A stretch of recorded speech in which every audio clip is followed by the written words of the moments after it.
For today's vlog, let me show you how de Carabao joke lang, how easy it is to reach your drop off locations pag nakaplano yung ruta mo.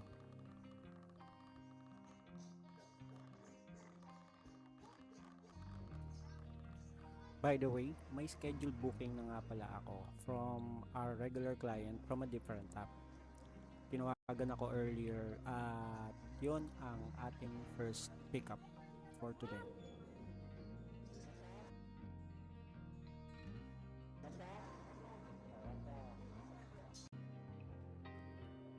Tara na guys, puntahan na natin yung pickup, baka puntahan pa na iba.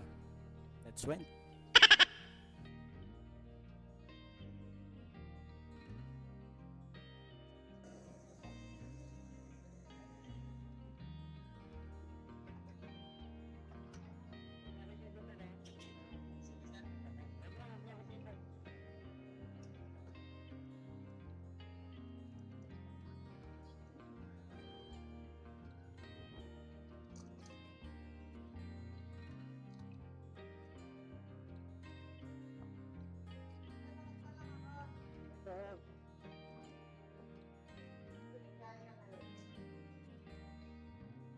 Picture na lang ako, friend ko. Kahit po sa gilid ko. Gusto naman mag-isip. Madalas naman sinanay eh. Oo. Ito buti nga umabot din ngayon lang inanot eh. Kaso pa, sulat na ako po. Pero actually, dapat nga hindi na ako lalabas eh. Kasi nag-aano ako ng nag-edit ako ng mga iba vlog ko eh. Nagkakasama Isasama ko, yun. Ginagawa. Ayos pala. Dapat pa, bakit pandagdagan mo rin. Pero ngayon pa palang Sisimula pa lang ako. Pumupondo pa ako ng video kaya hindi ko pa nilalabas eh. Ang dami nung mga rider eh, mga nag-grab, yung mga nag-movie na nagpa-vlogger. Tsaka mo pa lang naman sasabihan yung magsasalita ako ron kung hindi naman yung ano tawag doon, voice ano lang. Ako nag-voice over lang ako kasi ang problema ko dito sa camera ko. Nag-overheat siya. Ayan o. Nag-overheat. Kaya hindi ko siya magamit ng ano. Buti nga yan, gumana po. Pero maganda na rin yata ang brand dyan ah. Oo, kaya lang.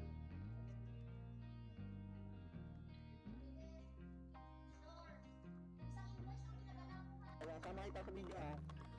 Pinuntahan ko na rin agad yung second pickup since malapit lang naman ito, Malate lang.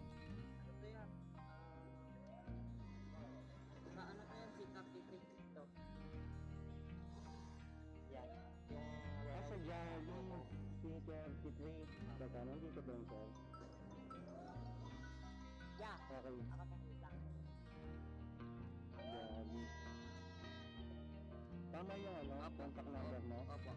555. Wait lang sir ah. Picture ako lang.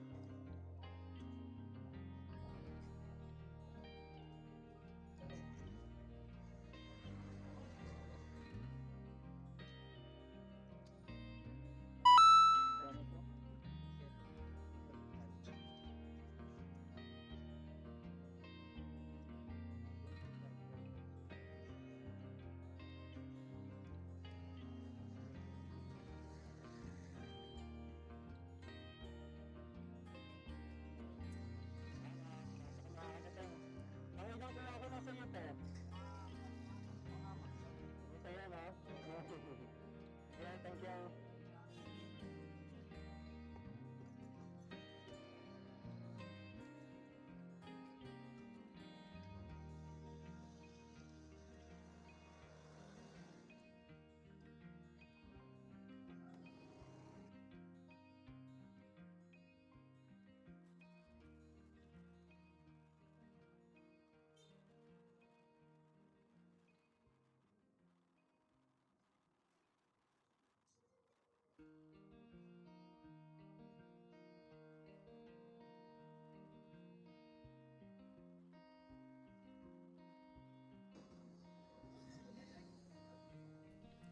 At habang nasa kalsada tayo, swerte naman at nakakuha pa tayo ng isa pang booking.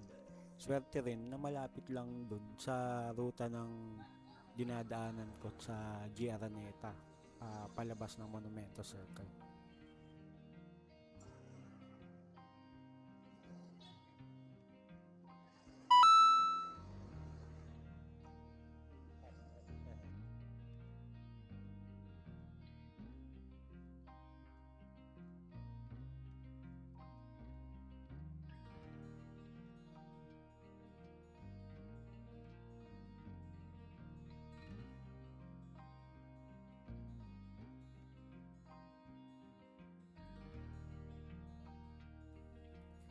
Akala ko nga folded furniture ang ipapadala based dun sa pickup location. Warehouse kasi yung nakalagay. Buti nilang food supplements lang, kaya goods na goods.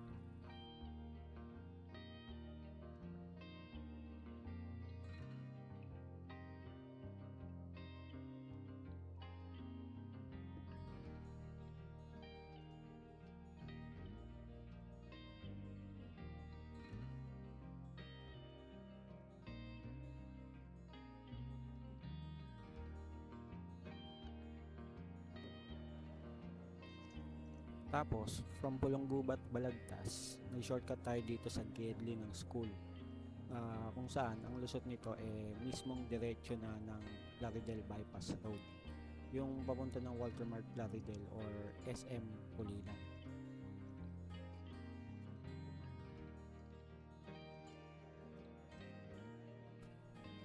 Hindi na tayo tumumbok ng Bulihan kasi nasa around 500 to 700 meters din yata yung pagkaliwa mo pabalik para lang makadaan sa Plaridel Bypass Road.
Ayun, na-drop na natin sa warehouse yung small box.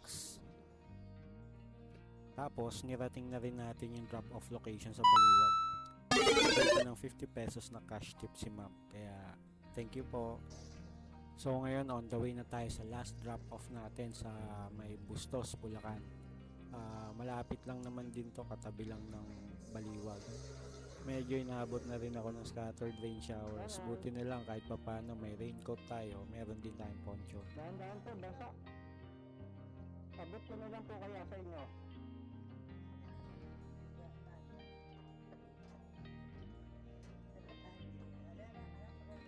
Abot ko na lang sa inyo.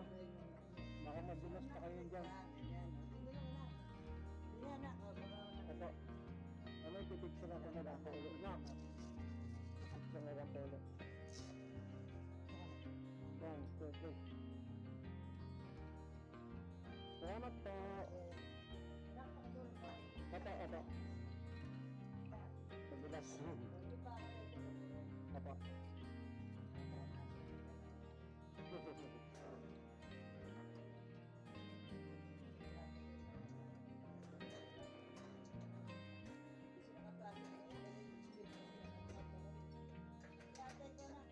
Okay na po. Salamat po.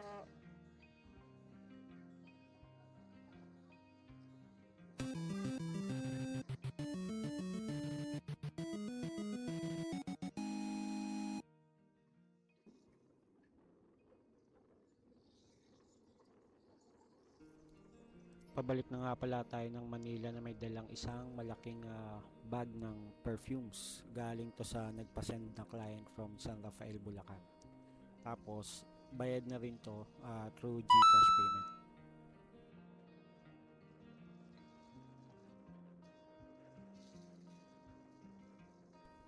Saktong-sakto talaga yung booking na to kasi yung drop-off location ko, halos yun din talaga yung dinadaanan ko pauwi ng bahay.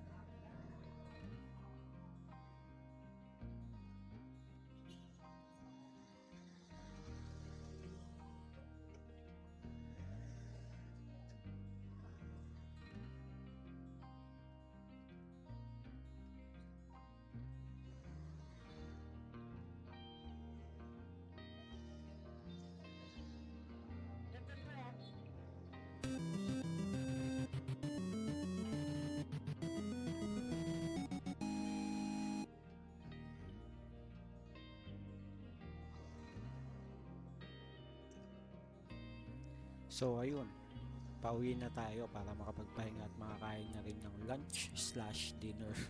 Dinner ko na rin. Ganito nga pala ang isang version ng buhay rider.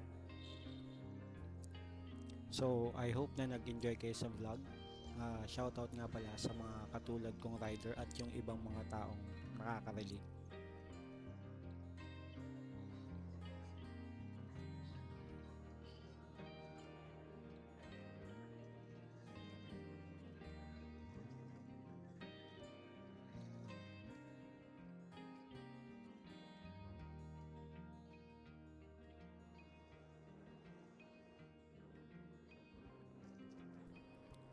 So kung umabot ka man sa part na to at hindi mo pa nagagawa, huwag kang mahiya ka. Hit that subscribe button, follow and like. This is RS Papi. Ride safe palagi and see you on my next vlog.